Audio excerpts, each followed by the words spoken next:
আসসালামু আলাইকুম। ইজি বায়োলজির প্রিয় শিক্ষার্থীবৃন্দ, আশা করছি আপনারা প্রত্যেকে ভালো আছেন। আজকে আমরা কথা বলছি আদি কোষ ও প্রকৃত কোষের পার্থক্য নিয়ে, যেটা এমসিকিউ এবং লিখিত হিসেবে যে কোনো চাকরি পরীক্ষার জন্য খুবই গুরুত্বপূর্ণ। পার্থক্যের ক্ষেত্রে প্রথমে যেটা জানা উচিত, পার্থক্যের ক্ষেত্রে সংজ্ঞা জানা খুবই গুরুত্বপূর্ণ। প্রথমে আমরা সংজ্ঞা জানার চেষ্টা করব। যেসব কোষের নিউক্লিয়াস সুগঠিত এবং যাদের সাইটোপ্লাজমে রাইবোজোম ছাড়া কোনো অঙ্গাণু নাই তাদেরকে আদি কোষ বলে।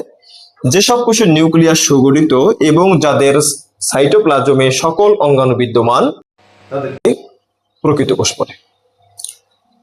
নাম্বার 2, আদি কোষে 70S রাইবোসোম বিদ্যমান, প্রকৃত কোষে 80S রাইবোসোম বিদ্যমান। আদি কোষের ডিএনএ বৃত্তাকার, প্রকৃত কোষের ডিএনএ দ্বিসূত্রক পেঁচানো সিঁড়ির মতো। আদি কোষের কোষ বিভাজন অ্যামাইটোসিস প্রক্রিয়ায় ঘটে থাকে, কিংবা কোষ বিভাজন অ্যামাইটোসিস প্রকৃতির। প্রকৃত কোষের কোষ বিভাজন মাইটোসিস ও মিওসিস প্রকৃতির। মাইটোসিস ও মিওসিস প্রকৃতির। আদি কোষে অবাধ শ্বসন ঘটে,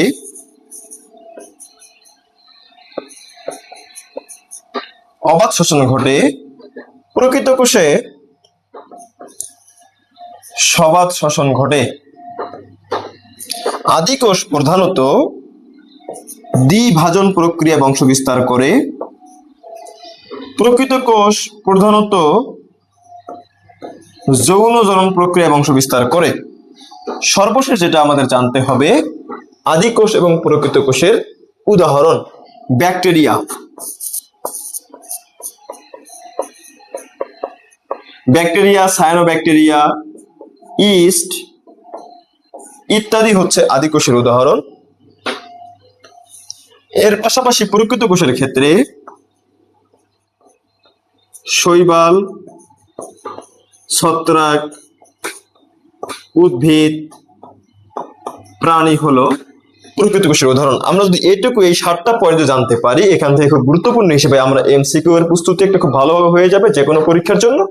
পাশাপাশি আমরা এটাকে যে কোনো পরীক্ষায় লিখিত কোশ্চেনের উত্তর হিসেবে লিখতে পারবো, তাহলে আমরা এক্সাক্ট মার্ক পেতে পারি। আবারও বলছি, আদি কোষের সংজ্ঞা প্রথমে, যেসব কোষের নিউক্লিয়াস সুগঠিত নয় তাদেরকে আদি কোষ বলে। যেসব কোষের নিউক্লিয়াস সুগঠিত এবং যাদের সকল অঙ্গাণু বিদ্যমান তারা হচ্ছে প্রকৃত কোষ। আদি কোষের রাইবোজোম 70S প্রকৃতির, প্রকৃত কোষের রাইবোজোম 80S প্রকৃতির। আদি কোষের ডিএনএ প্রধানত বৃত্তাকার বা সাধারণত বৃত্তাকার। প্রকৃত কোষের ডিএনএ দ্বিসূত্রক এবং পেঁচানো সিঁড়ির মতো। আদি কোষের কোষ বিভাজন অ্যামাইটোসিস প্রকৃতির, প্রকৃত কোষের কোষ বিভাজন মাইটোসিস ও মিওসিস প্রকৃতির। আদি কোষে অবাধ শ্বসন ঘটে থাকে, প্রকৃত কোষে সবাধ শ্বসন ঘটে থাকে। আদি কোষের বংশ বিস্তার প্রধানত দ্বিভাজন প্রক্রিয়া হয়ে থাকে, প্রকৃত কোষে প্রধানত যৌন জনন প্রক্রিয়া বংশ বিস্তার করে থাকে। আদি কোষের উদাহরণ ব্যাকটেরিয়া, ইস্ট, মাইকোপ্লাজমা রিকেটসিয়া। প্রকৃত কোষের উদাহরণ শৈবাল, ছত্রাক, উদ্ভিদ, প্রাণী প্রভৃতি শ্রেণীর জীব হচ্ছে প্রকৃত কোষী জীব। সো আমি আশা করছি যে আদি কোষ ও প্রকৃত কোষের পার্থক্যের মধ্যে এখানে এমসিকিউ এবং সিকিউ হিসেবে আপনারা যে কোনো কিছুই আনসার করতে পারবো ইনশাল্লাহ। এরকম ভিডিও পেতে আমাদের সঙ্গে থাকুন। আল্লাহ হাফেজ, আসসালামু আলাইকুম।